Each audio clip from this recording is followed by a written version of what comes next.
तो स्टूडेंट्स, हमने अब तक पढ़ा है कि किस प्रकार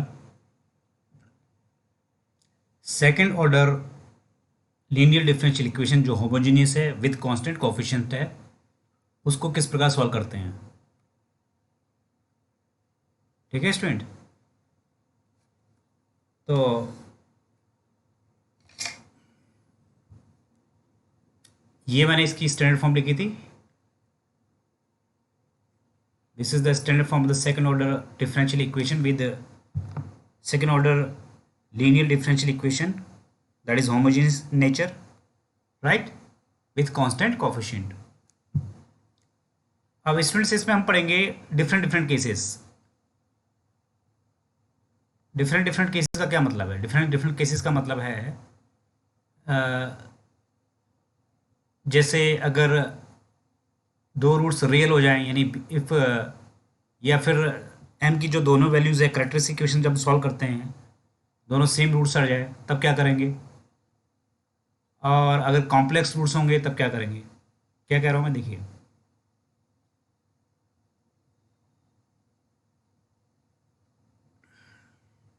देखिए स्टूडेंट, अभी हमने देखा कि कोई भी डिफरेंशियल इक्वेशन, कोई भी second order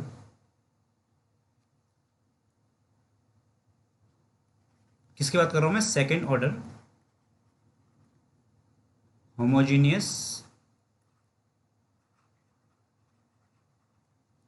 linear differential equation की बात कर रहा हूँ। इसकी स्टैंडर्ड फॉर्म मैंने क्या लिखाई थी student? D square Y D X square plus P D Y by D X plus Q Y equal to zero. ये होमोजीनियस है क्योंकि राइट हैंड साइड जीरो है। यहाँ पे पी एंड क्यू क्या है, कॉन्स्टेंट है। अभी मैंने आपको दिखाया कि इसकी कैरेक्टरिस्टिक इक्वेशन को कैसे प्रेजेंट करते हैं। तो इसकी जो एक्सिलरी इक्वेशन या फिर कैरेक्टरिस्टिक इक्वेशन कहते हैं, एक्सिलरी इक्वेशन क्या होती है स्टूडेंट? अभी लिखाया था मैंने, M square plus P M plus Q equal to zero, right. किसी किसी बुक में इसको लैम्डा से भी लिखा हुआ है। ठीक है स्टूडेंट, तो उससे घबराने की जरूरत नहीं है। जैसे आपकी जो बुक है, आपकी जो रीडिंग्स है, उसमें इसको लैम्डा से लिखा गया है, राइट। तो लैम्डा बोलो या फिर एम बोलो, कोई फर्क नहीं पड़ता इससे। ठीक है स्टूडेंट, हम इसके डिफरेंट डिफरेंट केसेस पढ़ेंगे। जैसे अभी आपने पढ़ा कि हम एम की वैल्यू निकालते हैं, तो एम की वैल्यू निकालने का फॉर्मूला क्या होता है? Minus B plus minus under root B square minus four A C, means B square minus four Q divided by two. Is that clear student? Right, कोई दिक्कत यहाँ पे? किसी भी स्टूडेंट कोई दिक्कत?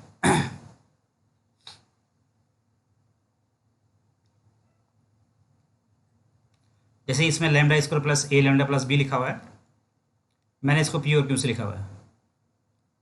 ठीक है स्टूडेंट, तो इसमें घबराने की जरूरत नहीं है। तो हम क्या पढ़ रहे हैं? हम पढ़ रहे हैं अगर इस करेक्टरिस्टिक इक्वेशन के दो डिफरेंट रूट्स निकले तो क्या होगा।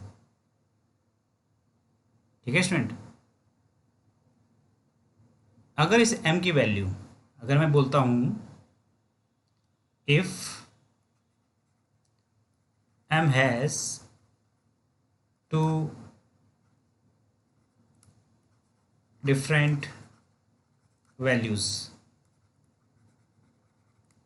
क्या मतलब है इसका? इसका ये मतलब है, ये जो हमें एक्सिलरी इक्वेशन हमें फाइंड की है, ये हमने जो एक्सिलरी इक्वेशन फाइंड की है स्टूडेंट, अगर इसके रूट्स डिस्टिंक्ट हो, कैसे हो? डिस्टिंक्ट्स। तो कह सकते हैं कि जो हमारा फर्स्ट केस बना है, राइट,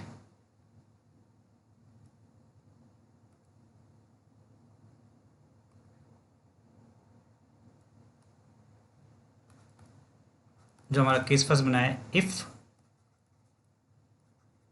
रूट्स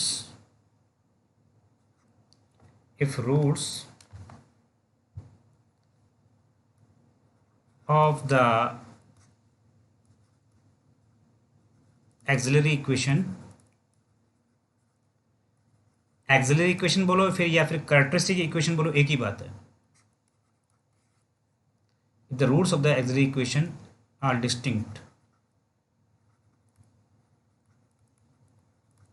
एंड रियल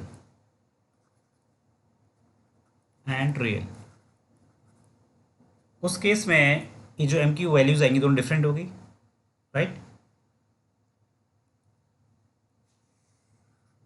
दोनों डिफरेंट होने का मतलब है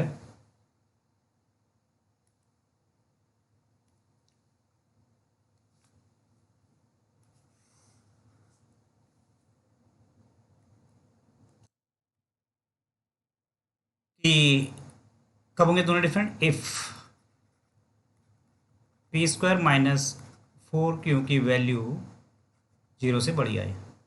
तो इसमें रटने की जरूरत नहीं है, इसको आपको समझ में आ चुका है. अगर मान लीजिए मैं कहता हूँ कि जो m है, इस m की दो डिफरेंट वैल्यू आ रही हैं, m1 and m2, right student. तो इसके जो टू इंडिपेंडेंट सॉल्यूशन होंगे, that means given differential equation. जब मैं डिफरेंशियल इक्वेशन बोल रहा हूँ तो पूरा समझ लो उसको कि linear homogeneous linear differential equation with constant coefficient है इस केस में. That means given differential equation has two independent roots.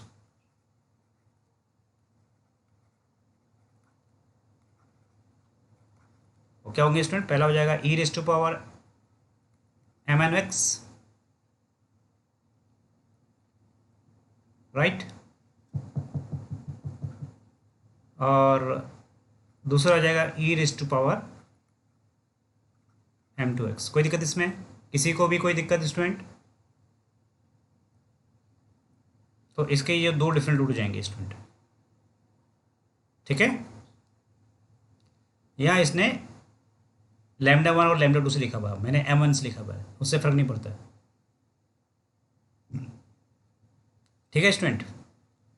तो इस केस में जो जनरल सॉल्यूशन आएगा यानी complementary function, that means complementary function क्या होता है? इनका लीनियर कॉम्बिनेशन आएगा, तो लीनियर कॉम्बिनेशन क्या होता है? c1 e raise to power m1x plus c2 e raise to power m2x, right. तो ये कॉम्प्लीमेंट्री फंक्शन हो गया. तो अगर हम पर्टिकुलर सॉल्यूशन निकालना चाहें तो ये c1 और c2 के हम डिफरेंट वैल्यूज दे सकते हैं, जिससे हमारे पास मैनी सॉल्यूशन आएंगे. अच्छा स्टूडेंट, यहाँ पे मैं एक चीज़ और बताना चाहूँगा, ये जो हमारे दो इंडिपेंडेंट सॉल्यूशन आए हैं इसे बोलते हैं बेसिस या फंडामेंटल सेट,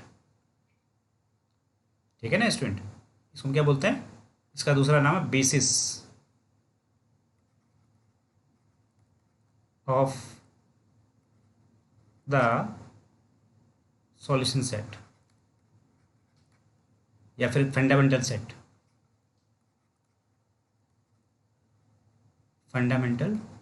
सेट, राइट. और इनके लीनियर कॉम्बिनेशन जो से जितने भी सॉल्यूशन बनेंगे वो सारे के सारे भी उस डिफरेंशियल इक्वेशन के सॉल्यूशन होंगे. ये हम प्रूव कर सकते हैं स्टूडेंट. जैसे अगर मैं इसको yc से डिनोट करूँ, yc equal to c1 e raise to power m1x plus c2 raise to power e raise to power m2x, I can prove that this is also the solution of the given differential equation. ये भी इस given differential equation का solution होगा. Can you prove it? इसको आप आसानी से prove कर सकते हैं स्टूडेंट. कैसे प्रूव कर सकते हैं? हम क्या करेंगे, इस वाई सी की वैल्यू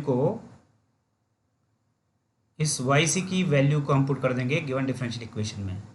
अगर ये एक आइडेंटिटी बन जाती है, that means this the solution of the solutions formed by linear combination of the fundamental set is also the solution। ठीक है स्टूडेंट, कोई दिक्कत? ये इसकी बात कर रहा हूँ मैं। ठीक है स्टूडेंट, तो this is the solution, this is the differential equation given, and I have assumed its two fundamental sets are e raised to power m1x and e raised to power m2x। ये दोनों distinct है। ठीक है, अगर ये दोनों distinct होंगे तो इनके लीनियर कॉम्बिनेशन से जो सॉल्यूशन आएगा ये भी इसको सेटिस्फाई करेगा, इस डिफरेंशियल इक्वेशन को सेटिस्फाई करेगा। करें स्टूडेंट प्रूफ इसको? चलिए इसको प्रूव करते हैं स्टूडेंट। हम प्रूव करते हैं।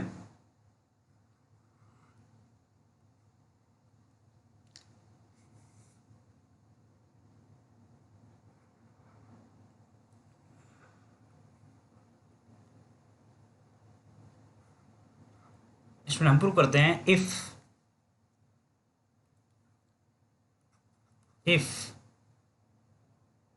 e raised to power m1x and e raised to power m2x are the solution, are the two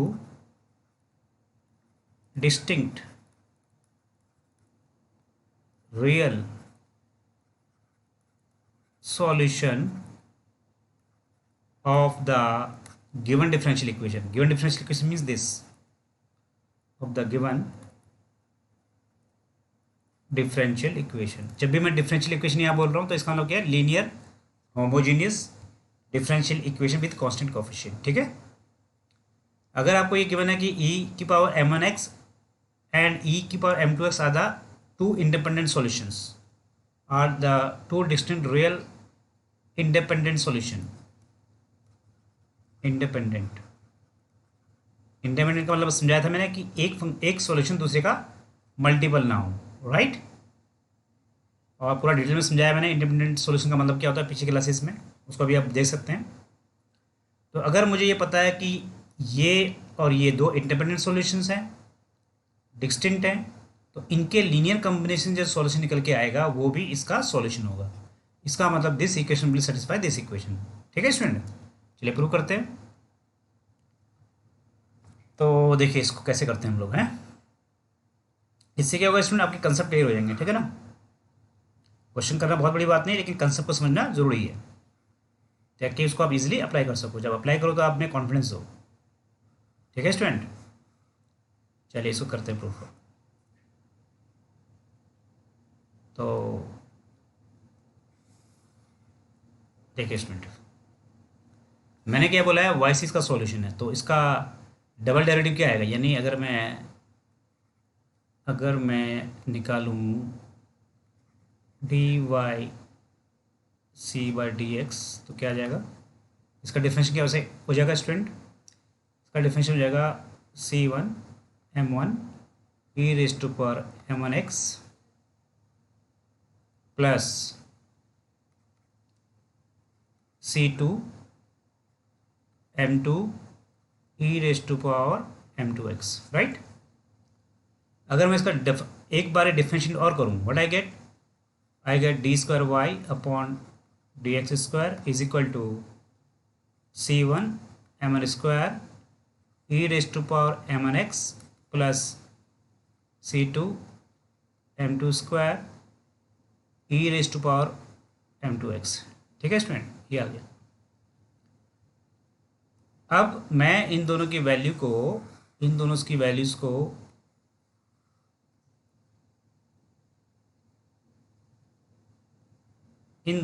को मैं इस डिफरेंशियल इक्वेशन में पुट करूंगा और चेक करूंगा, इसके लेफ्ट हैंड साइड में पुट करूंगा,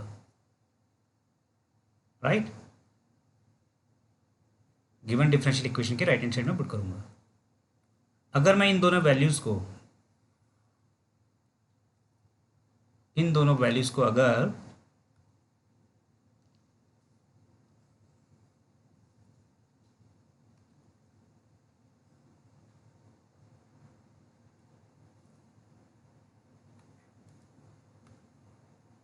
अगर मैं इन दोनों के वैल्यूज़ को इस डिफरेंशियल इक्वेशन के लेफ्ट हैंड साइड में पुट करूँ और राइट हैंड साइड आ जाए, that means this is the solution, right.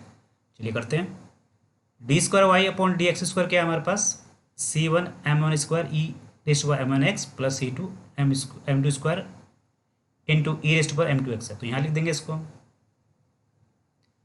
In place of this I can write, okay I write, okay there is no need to do anything, just look at how I do it.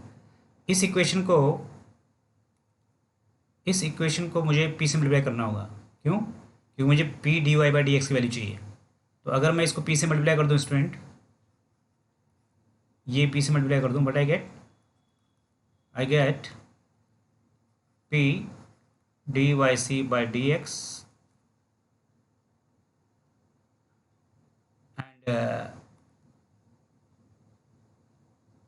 Is equal to P C one M one E raised to power M one X plus P C two M two E raised to power M two X, right. और इससे पहले क्या था हमारे पास, इससे पहले था D square Y upon D X उसका की वैल्यू यहाँ रख दो इसके ऊपर। तो मैं इस इक्वेशन को यहाँ से उठा करके यहाँ रख देता हूँ स्टूडेंट। कोई दिक्कत किसी को?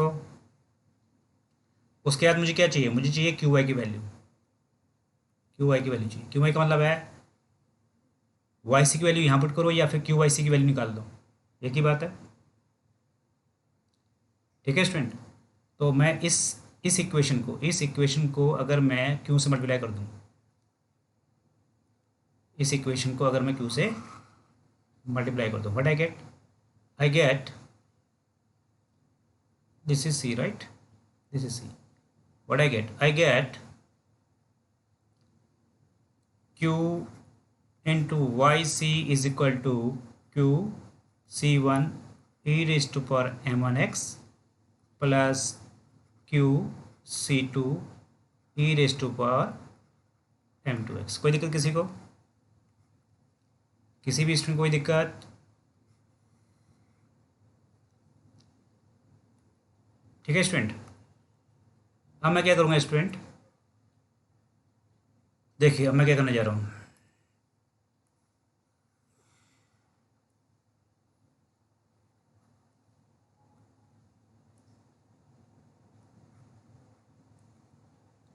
अब मैं इन तीनों इक्वेशन को ऐड कर रहा हूँ वर्टिकली, ठीक है स्टूडेंट। अगर मैं इन तीनों को ऐड कर दूँ, व्हाट आई गेट, इनको मैं ऐड कर दूँ तो ये क्या जाएगा, ये पूरा आपके पास, अगर मैं इन तीनों को ऐड करूँ vertically, what I get D square Y C by D X square plus P D Y C by D X plus Q Y C is equal to, देखिए ये जो टर्म्स है ये, ठीक है, इसमें क्या कॉमन आ रहा है स्टूडेंट, इसमें आ रहा है C1 कॉमन आ रहा है, ई रेस्ट पर M1 x कॉमन निकल रहा है, तो निकाल दीजिए इसको कॉमन। तो C1 ई रेस्ट पर M1 x कॉमन आ गया। अंदर क्या बचा स्टूडेंट, अंदर बचा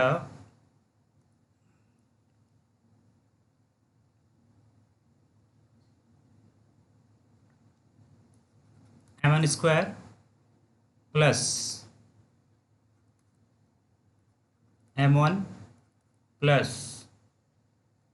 P also PM1 plus Q,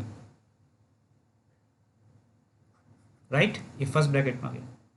second term से क्या आ जाएगा स्टूडेंट, देखिए इससे क्या आ जाएगा कॉमन, EM2S C2 कॉमन आ जाएगा, ये आ जाएगा आपके पास C2E M2x कॉमन आ गया। ब्रैकेट के अंदर बच्चा आपके पास m2 square plus pm2 plus q, right. Now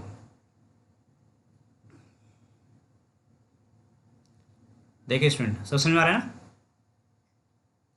अब देखिए स्टूडेंट, हमारे पास क्या होता है कि ये जो एक्सिलरी इक्वेशन होती है m, जिसकी हमें वैल्यू फाइंड करनी होती है, यहाँ पे M square plus P M plus Q always zero, right. ये जो एक्सिलरी इक्वेशन है M square plus P M plus Q, इसकी वैल्यू क्या है, जीरो है। ठीक है student, M square plus P M plus Q की वैल्यू क्या है, जीरो है। तो यहाँ पे जो हमारे पास जो इक्वेशन आई है राइट हैंड साइड में है, ये देखिए, ये जो राइट हैंड में साइड में टर्म आई है M one square plus P M one plus Q, ये एम वन क्या है, एम वन एम ई की तो वैल्यू है। Is that clear? M one square plus P M one plus Q क्या हो जाएगा, ये जीरो हो जाएगा, this become zero, this become zero. Similarly ये क्या है, M two square, wait,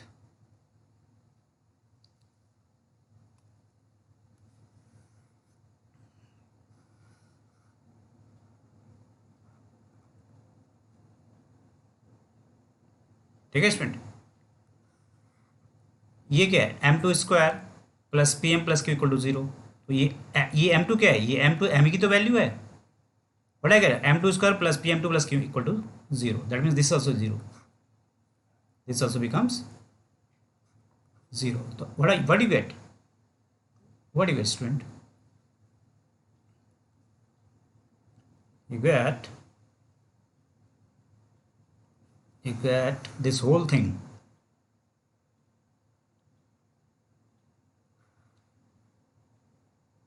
Right?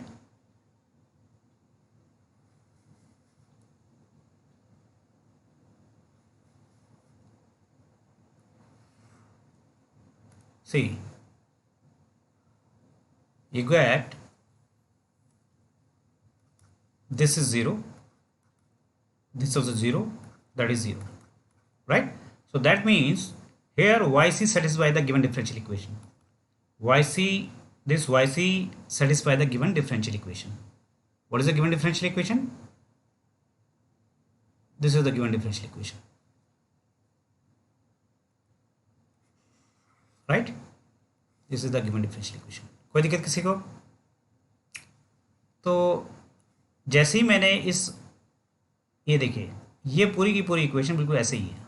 तो that means if you put in place of Y C, I get the right hand side zero, it becomes the identity. So that means yc is also satisfied by the given differential equation, this yc. ठीक है student,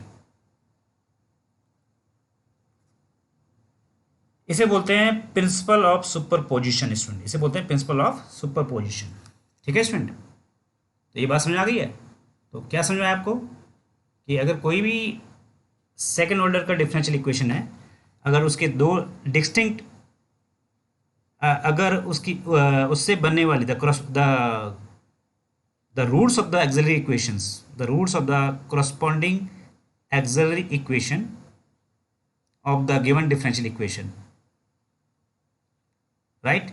We can find easily the auxiliary equation of the given homogeneous differential equation with constant coefficient, right? Then if the roots of the auxiliary equations are real and distinct, then we always has two independent solutions, right?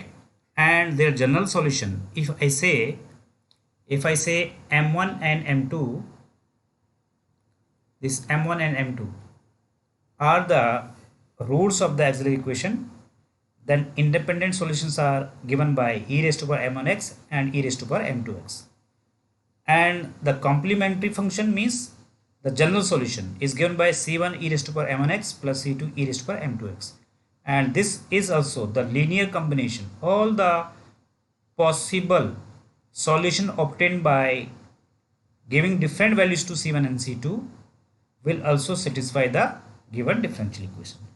ठीक है student, कोई दिक्कत किसी को? अच्छा student, अब हम second case लेके चलते हैं स्टूडेंट. ठीक है स्टूडेंट, उम्मीद करता हूँ ये समझ में आ गया होगा आपको। तो देखिए अब तक हमने क्या पढ़ा।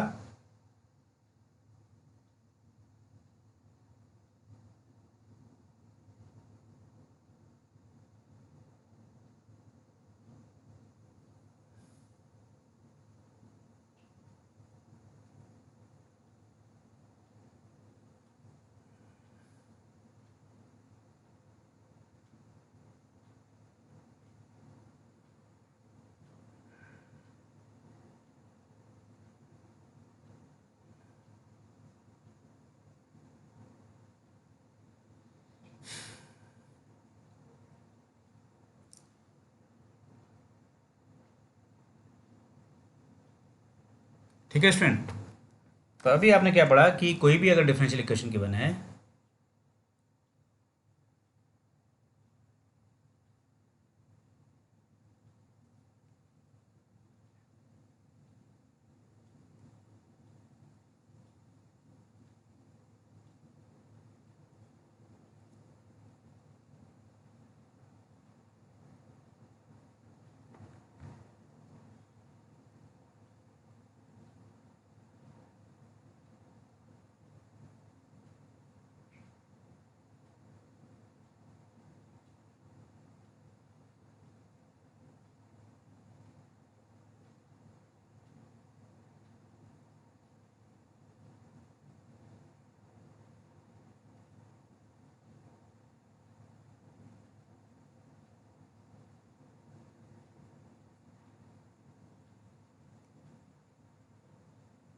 तो ये सब पढ़ चुके हैं स्टूडेंट हम लोग। ठीक है,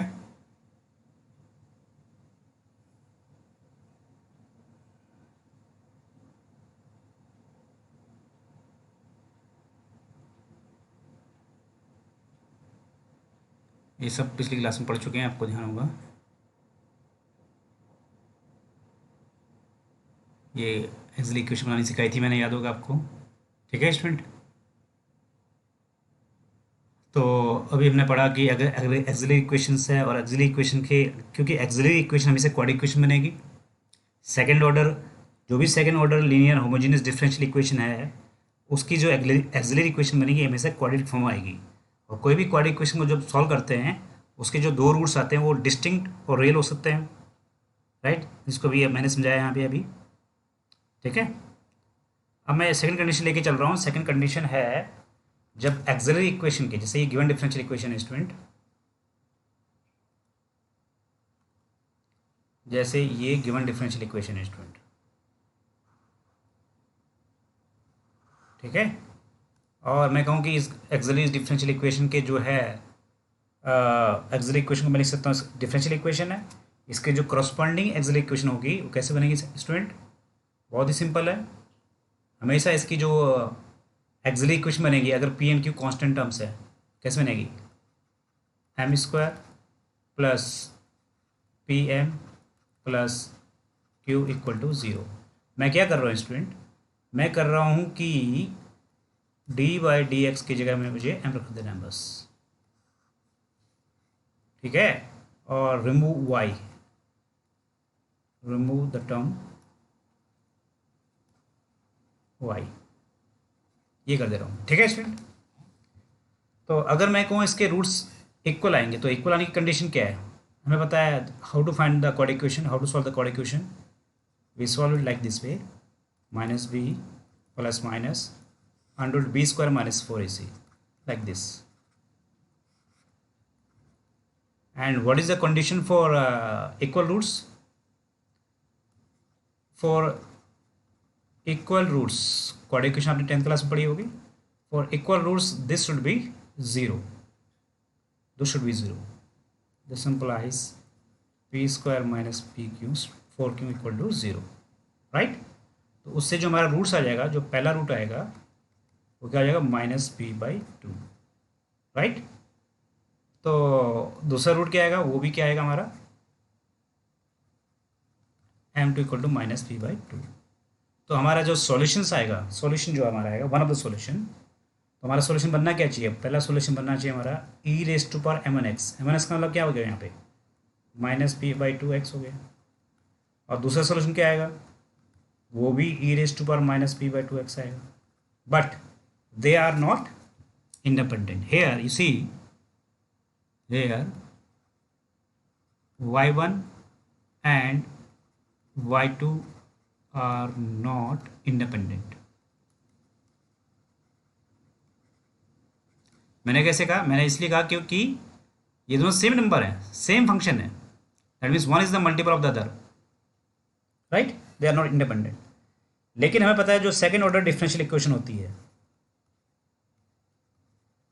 second order homogeneous linear differential equation होती है, it must have two independent solution. It must have two independent solution. तो दूसरा हमें सॉल्यूशन ढूंढना पड़ेगा. यानी इन दोनों को मैं डिफरेंट ना लिख करके मैं कह सकता हूँ one of the independent solution is E raised power minus P by two X, right? This is not M, this is X, this is X, right?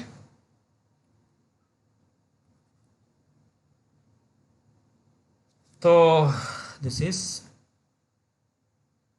X. ठीक है student? you can say p by 2. Okay, I write it clearly, that is px by 2. this is one of the independent solution, right? तो हमें एक ही solution लेके चलना पड़ेगा और दूसरा हमें फाइंड करना होगा. तो दूसरा कैसे फाइंड करेंगे स्टूडेंट? दूसरा फाइंड करने के लिए let the other solution is y2 equal to u into e raised to power minus px by 2. What is u here? Use the function of x. Use the function of x, right? या u कुछ भी हो सकता है. ठीक है student? अभी u, that now we have to find the value of u. Why we take this? Because in this case, see, y2 is not the multiple of y1. y1 means e raised to power minus px by 2. This implies y1 and y2 are linearly independent.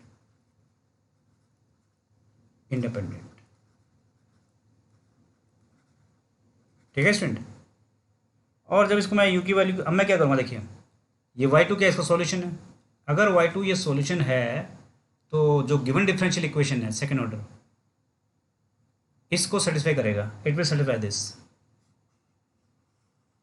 ठीक है? अगर इसको satisfy करेगा तो what can I से, तो आप क्या करोगे, इस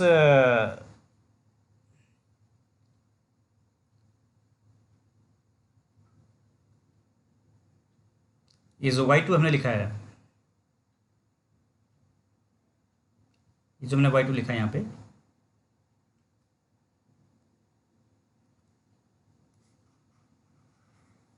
दिस y2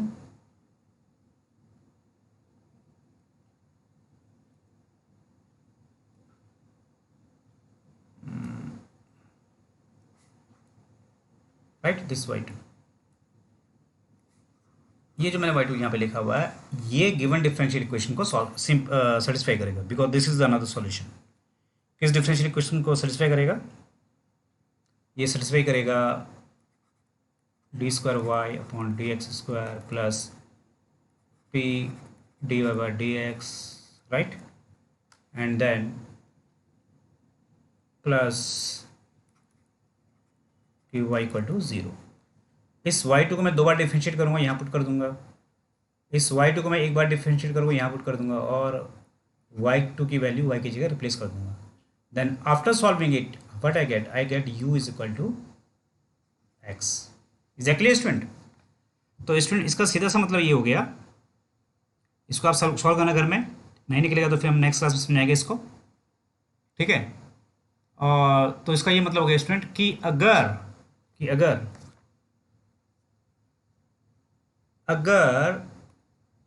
किसी भी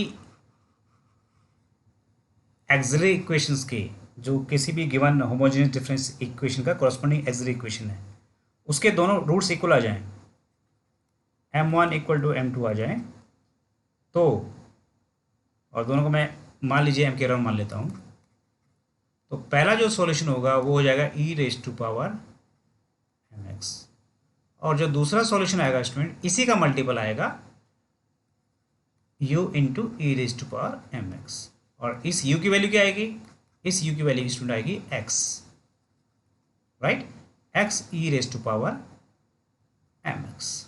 Is that clear, student? So these are the, this is first one and this is second one. These are the two linearly independent solution, right? Two linearly independent solution of given second order differential equation. क्या मतलब है इसका, example देता हूँ. जैसे मान लीजिए मैं आपको एक डिफरेंशियल इक्वेशन दे दूँ, D square Y upon D X square plus let it be 6 D Y by D X plus 9 equal to 0, right. तो इसका जो करस्पॉन्डिंग एक्सिलरी इक्वेशन है वो क्या बन जाएगा स्टूडेंट, बन जाएगा M square minus 6m plus 9 equal to 0. अगर ये इसका करस्पॉन्डिंग लीनियर डिफरेंशियल इक्वेशन है, सॉरी करस्पॉन्डिंग एक्सिलरी इक्वेशन है, तो मैं फ़ॉन्ट का कलर चेंज कर देता हूँ स्टूडेंट.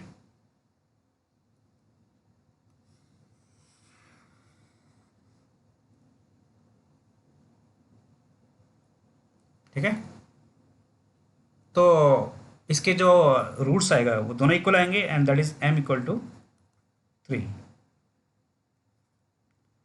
ठीक है, दोनों ही 3 आएंगे, यानी m1 भी 3 आएगा और m2 भी 3, बोथ आर इक्वल. तो इसका ये मतलब है, इसका जो पहला सॉल्यूशन होगा, पहला इंडिपेंडेंट सॉल्यूशन होगा, वो हो जाएगा e raise to power m1x. m1x का क्या हो गया 3x, और जो दूसरा सॉल्यूशन आएगा स्टूडेंट वो आएगा according to this whatever we proved it, this x into e raised to power mx means e raised to power x into e raised to power 3x, इसी का मल्टीपल होगा और किससे मल्टीपल होगा, x से. Is that clear, student? So these are the two linearly independent solution and they form a basis for the set of basis या set of fundamental set of solution, right?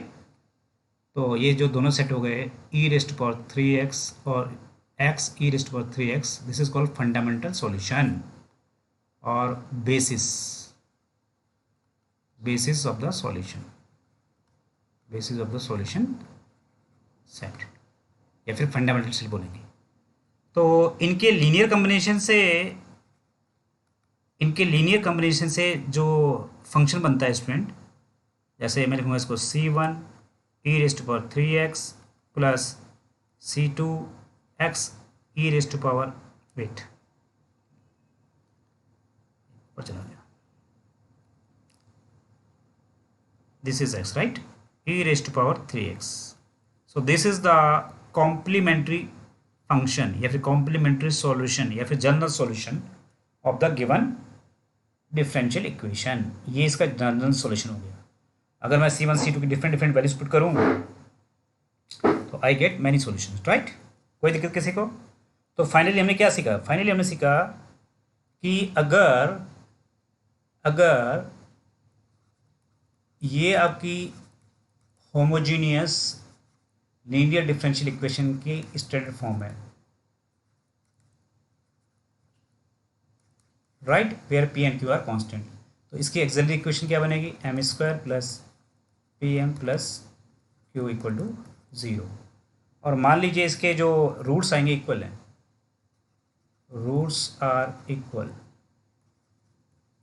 Late the one of the roots of this given equation is m1 या फिर m मान लीजिए, then one of the solution will be e raised to power mx. Second solution will be x into e raised to power mx. Is that clear? And their complementary solution will be, या इसके roots को जो m1 मान लो student, ठीक है, roots are equal, let it be m1, तो ये m1 रहेगा, ये भी m1 रहेगा. Is that clear? कोई दिक्कत? तो इनका जो कॉम्प्लीमेंट्री सॉल्यूशन रहेगा वो क्या रहेगा? इनका linear combination c1 e raise to power m1x plus c2 x e raise to power m2x. जिनको कॉन्सेप्ट क्लियर आ गया है, थ्योरेटिकल पार्ट समझ में आ गया है, उनको रटने की जरूरत नहीं है, और जिनको समझ में नहीं आया उसको ध्यान से समझ सकते हैं चीज़ों की कैसे लिखा जा रहा है. Is that clear student? कोई दिक्कत? चलिए.